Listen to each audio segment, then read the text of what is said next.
Afternoon, everyone. Carm Capriato, the Aftermarket Weekly show. Hey, you are at the place where we work so hard to advance the automotive aftermarket.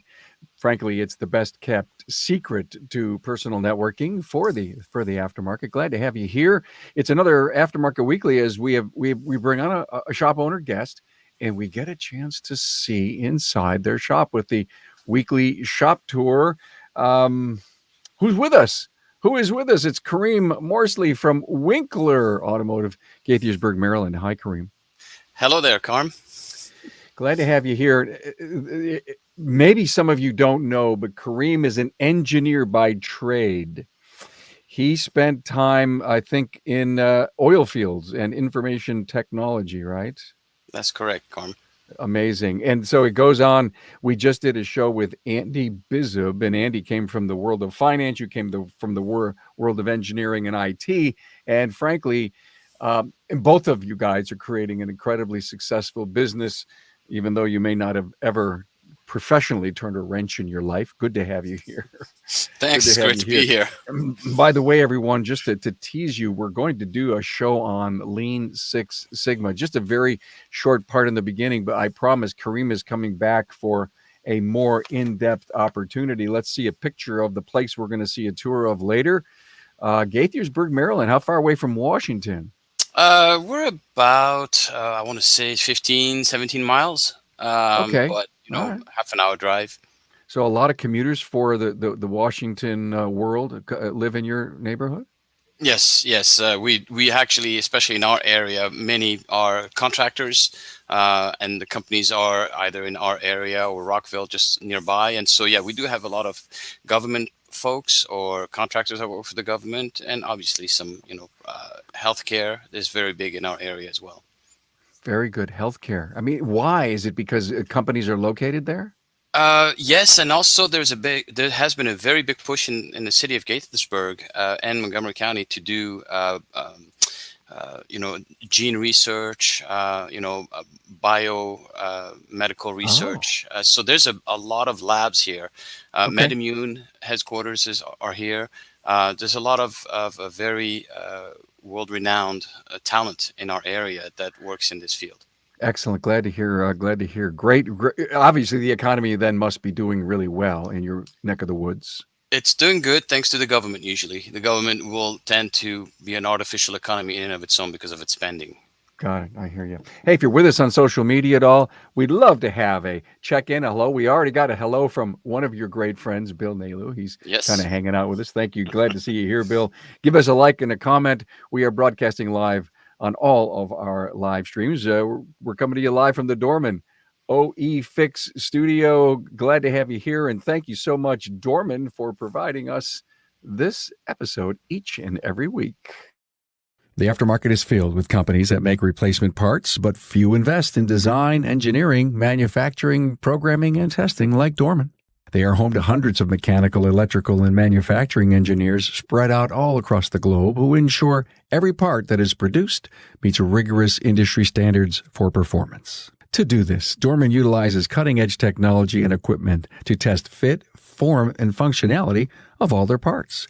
Some of these tests include rapid prototyping 3D models for fitment checks, tolerance testing on both mechanical and electronic components through salt fog and thermal heat and pressure testing. Dorman drives their dedication to their engineering by including their in-house programmers who write and test new software solutions. Solving for a problem is what powers the innovation engine at Dorman. Dorman invests in these OE innovations to help you save time, your customer money, and prevent vehicles from coming back to your shop. Hey, to learn more about Dorman's engineering process, visit dormanproducts.com/tour. Again, thanks, Dorman. I gotta.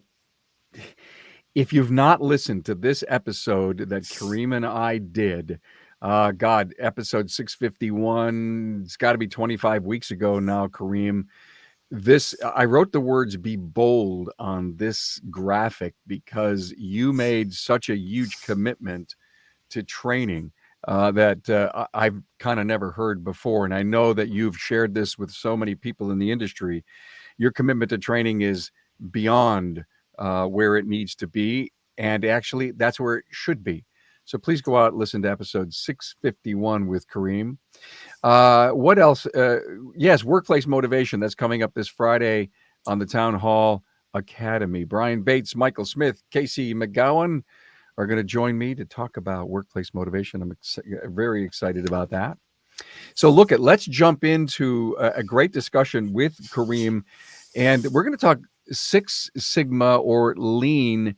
And Kareem, you and I were just talking before the show, and I loved where your premise was going about we're at the perfect time in the economy in our life with, COVID kind of hopefully maybe going somewhere under the covers, maybe never go away, to really think about efficiencies. Yeah. Yeah, I think it's a great opportunity for business, small businesses in general, medium-sized small business, and particularly us shop owners in the automotive service industry. And the one thing that hit me, last few months, obviously everybody's heard the inflation word, and so I realized for the first time in my life that I've never had to deal with this thing. So my thinking immediately was, from a business standpoint, how does it affect our operations, our profitability, our team, our customers, our community at large, and what can I do to mitigate this with my team? And so that's the importance of it. Yeah. Right. Um, Lean Six Sigma, what it is really two things. It's a lean philosophy and a Six Sigma philosophy. And in my opinion, the Six Sigma needs to come before the lean. And let me go very quickly over this, what I mean by that. Six Sigma, basically, that is nothing new. This has been introduced back in the 1980s. By the way, also, aside from being an engineer, I've got a master's in business with a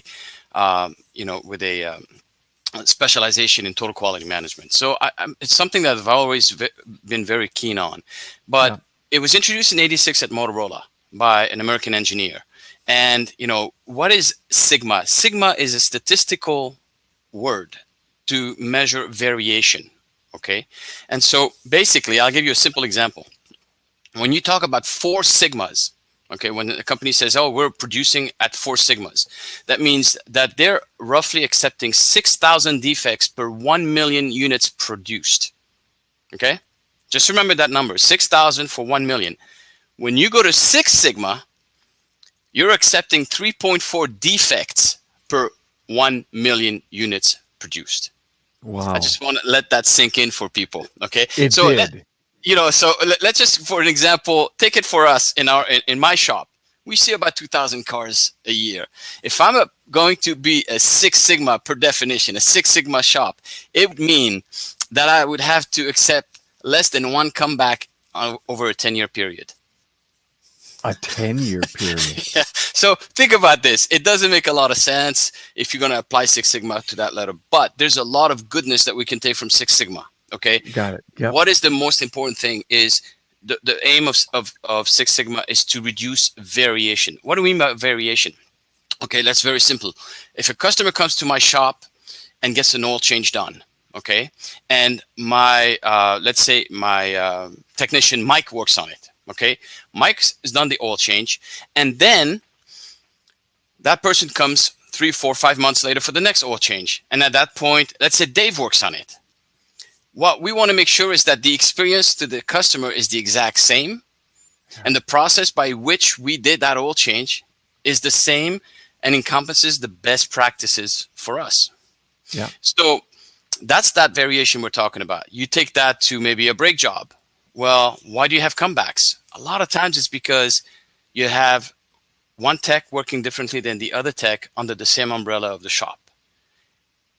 I'm sure I resonate very well with a lot of shop owners out there who are saying, oh, I want my guy, Dave, there to be working on that problem. It shouldn't be like that. And actually, I've also had this conversation with customers where they come in and say, oh, is so-and-so working on this? I'd like for him to work on my car. And I say, I'm sorry, but he's not here, but we'll do the exact same best job we always do. That's why I think in restaurants they put pictures of the food and the presentations up so that when you order your whatever, Right. twice, once a month it comes back and it looks identical to the last time. Exactly, right? So process is key, right? Process Yeah. just means that uh, any one person doing the job, the outcome will be the same. I always take the example: you go to a McDonald's anywhere in the world, hopefully they taste the same, Yeah. at least anywhere in the U.S. Okay, so They, and that's the idea. So yeah, go ahead. yeah. They work Yeah. so hard to standardize that. Yes, And yes. and and, and you can't do it without systematizing. Exactly.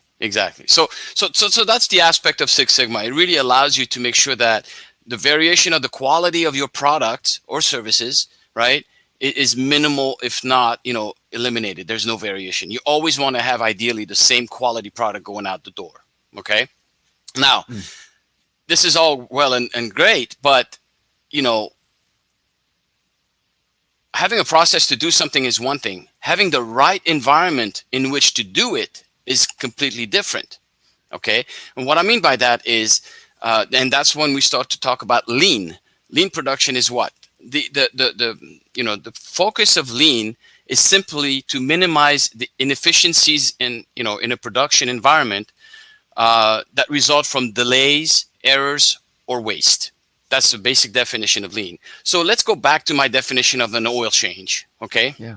what does an oil change, aim to do? Well, in our case, an oil change, you're going to change the oil, you're going to change the filter, you're going to check on the oil and see if there is any excessive metal shavings, for example, or maybe a milky coloration of the oil, which would be indicative of some other problems in the motor. You're going to do some basic things. You're going to find the fresh oil and a fresh filter, and you're going to put it back together. You're going to make sure that you find the right torque number for your drain plug, that you're going to torque that up properly, and then you're going to go for a test drive. Now, that's the process itself. It's very self-explanatory. What really is key to efficiency is how long does it take that technician to gather the oil, to gather the filter, to gather the information on the bolt, and then once he's done, to get rid of it. How many steps does he have to do? Does he have to do unnecessary walking? Are the filters in one location? Is the oil in another location in your shop? These are the things that we talk about, wasting time or wasting resources. So lean focuses on 8 different types of waste, and we could. I don't want to go into too much detail now, but there are some basic ones, such as unused talent in your shop. Are you using the proper talent for certain jobs? The waiting. We all have to wait on parts. What could we do to mitigate that? Does it become a problem? It's actually becoming more of a problem for 2 reasons. One, parts are not as readily available for some of them as they used to be because of the supply chain issues. But more importantly, our vendors are not immune to the issues that we are facing as shop owners, which is recruiting people. Yeah. And so drivers are becoming scarce. And so drivers are having to do more. What does that mean? Well, more stops along a route means more time between the time you order and the time you get your parts, potentially. What do we do? What can we do? There is no one single solution. It's all going to be dependent on the environment that the shop is in, the vendors that they're working with, etc. But what I'm trying to say here is, as shop owners and as a team, tackling efficiency is all about being aware of what do we have to deal with and how do we adapt it to our environment. Yeah. I have to tell you, 20 years ago, I went to a warehouse. It was an AC Delco warehouse, and we got this really cool tour of it. And while we were walking through, I was looking at a picture of a painted pallet on the floor. I was looking at the wall, and there was an actual painted outline of a ladder. And we were looking around, and we'd say, look at this spot on the floor. This says rolling ladder on it. And so we started to ask questions. This is before any of us really appreciated what lean was. Everything has its place. And when they explained it to us, how many times do you go and look for something? And I know that many shop owners have studied lean and understand it. And so the battery charger's in the same place every time, so that if you're looking for it, you know where it is, but it's in a place in the shop that prevents further walking to go out. Well, let's put it in the back in the tool room. Well, if it was really up here and we used it here more often, why can't we find a place for it in the bays? But it's always here. We always know where it is. I mean, that's a big, if you will, step waster, time waster, right? Absolutely. Yeah. And these are the little things that we tend to negate.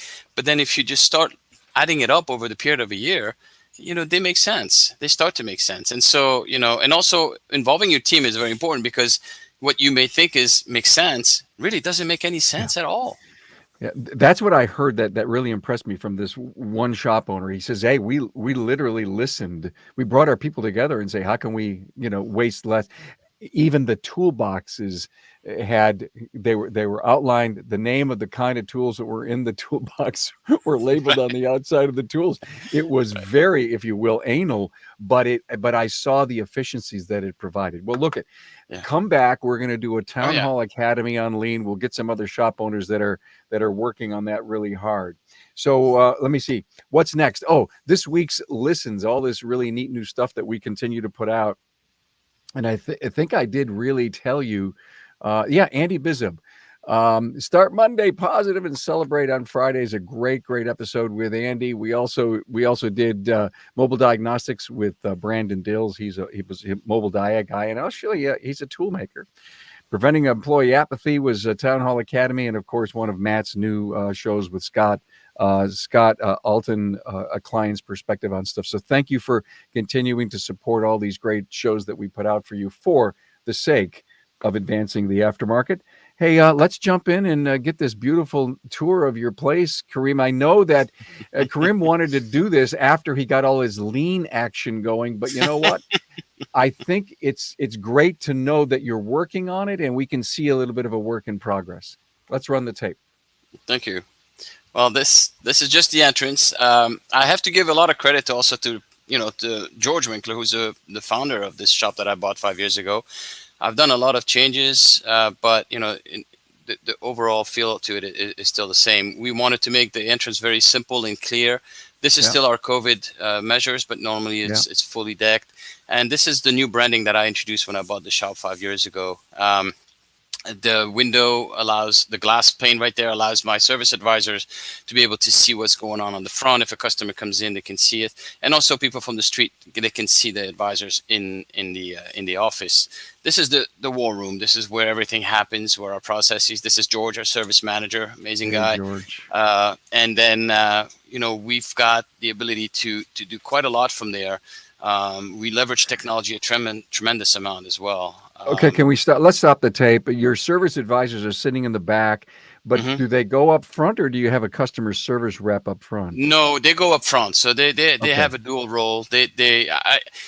We are in the midst of looking at, from a efficiency standpoint, would it make sense to have somebody in the front like this? But what I really love about having them up front is that they're able to talk with the customer, and we can have a deeper conversation about their vehicle, about what they're doing. And also for both George and James, it's important to know and get that feedback immediately, because then when we're looking at their car, the inspections, and we're making an estimate for them on repairs that we find, we can take that into consideration. That's our customer bathroom right there. Very simple nice. and clean. Yes. And then we're going to be seeing, this is our break room. This used to be my office, but I decided to give the guys a break room. They didn't have a break room, and I thought it was very important for us. So I just literally went and bought these cabinets and put everything up together. This is my old fridge, repurposed, IKEA table, and this is our dashboard. Every morning we meet there at 7:15 for 15 minutes to go over the day, to go over and the cumulative week, and see if we're going to reach our goals or not. And also just ask questions. What's going on? The numbers are great. Let's celebrate that. The numbers are not so great. What's going on? What's affecting us? Lately, for example, we were having difficulties with finding work on cars, only to realize that in many instances, it was because we're seeing a lot of newer cars for our customers, a lot of used, 3, 4, 5-year-old cars that our customers were buying in the last 6 months or so. So that was so an interesting great. Yeah, it's so great to talk to your people about all this, the happenings of the business. Yeah. We the more they know, the more they understand that what we're trying to do is just make it a profitable business so that we can do a lot of other things with it. That's our shop right there. That's our alignment rack is right here when you enter. It's a Hawkeye Elite rack. We've got 4 in-ground lifts, and in the very back we've got what I call a truck lift, which is a rotary 15,000-pound lift. What you see here is our computer table where the guys can do in-depth research. And also that cabinet there is our programming cart, which I'm going to hopefully upgrade this year to a more mobile unit. It's already mobile, but not enough for me.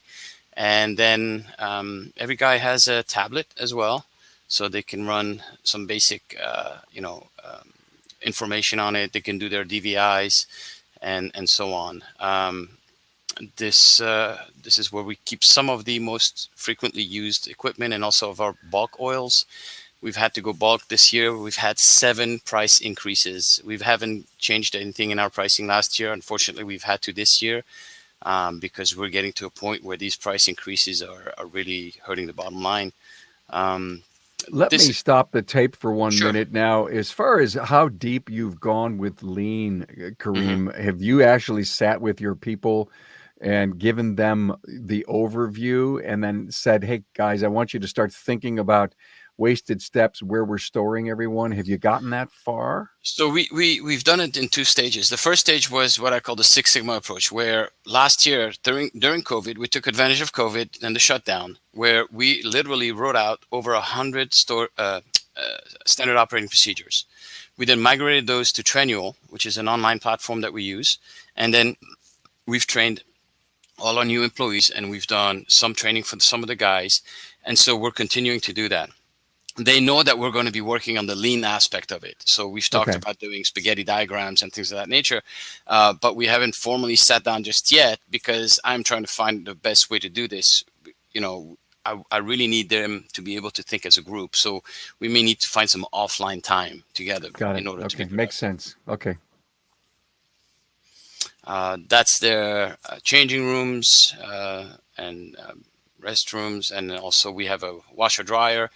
Got this great advice from actually Bill Nalu I many know. I years was going ago. to say it looks like Bill's washing machines there. Well, I had some bad run-ins with the likes of Cintas and others, and I was like, okay, I'm done. I'm an engineer. I really believe that fluids are cheaper than metal, and it is so. So we're going to do a lot of preventive maintenance in my shop.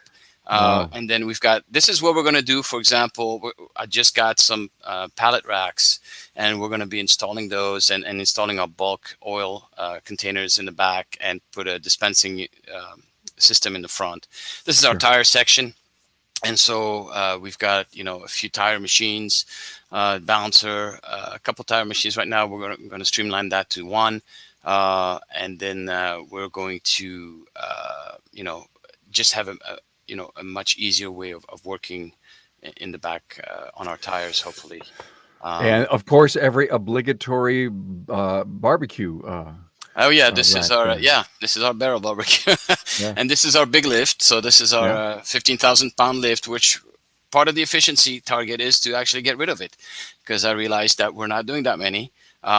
Also, I have something in the back of my head that says fleets. That we have gotten to know them maybe numbered because of the electrification of fleets, and I think our area is going to be one to go very fast. So. Well, that's a Um, great thing. You and Bill and I need to talk about that because you know how big yeah. he's into fleece. Wow. And Okay, this is cool. our AC unit, so it comes in 2 different units, so that if there was one that failed, I would have redundancy. But that was one of the very best investments I've ever done. Spent maybe $12,000 on my very first year when I acquired the shop, and I'm telling you, it's paid itself over and over. Um, And I'll bet you your guys have thanked you over and over again they on those have, 90 absolutely. degree It gets days. really hot Yes. in there. Yeah, this is our parts area. This is our batteries consignment with Exide, and we've got a time clock, which has been very important for us. I put it in last year, and I've got a whole year's worth of data, and we were able to go through that data and see, because I'm actually looking into doing, 4 days on, 3 days off scheduling. Ah. Yeah, and so this is important to see how much time are the guys putting in the shop, and would it be viable? Um, and then So this is how many days a week are you open though? We are open 5 days a week right now, but I think going to 3 days off, 4 days on. I know a few shops who have been doing this very well. One Yeah, in particular in my area has been doing it since mid 1990s, and it's a yeah, key retention point, and also for me to be able to recruit maybe from further out, yeah. because it's getting really tough to recruit in my area, and so So that's the parking. you're going to work 4 days. You're going to be open only 4 days, Monday through Thursday, as an Yes. example, right? That Okay. would be, yeah, ideal, right? And so Yeah, how do we work this? And it's just a question of overcoming objections. Number one, because a lot of yeah. people will think, "Oh my God, you're gonna take a day away," Yeah. um, and Top so of my mind. Top of my uh, mind. Greg Skolnick does this. that's exactly what I have in mind. And I've been talking All with right. Greg All right. extensively. So I've visited his shop, and just a big inspiration in terms of how he's running his shop as well. So. And I don't even think he goes in anymore. No, it's tough to get him. I We've have done to tell him shows. we'll go for Yeah. lunch. We've done podcasts on that on the 4 day a week thing. So cool.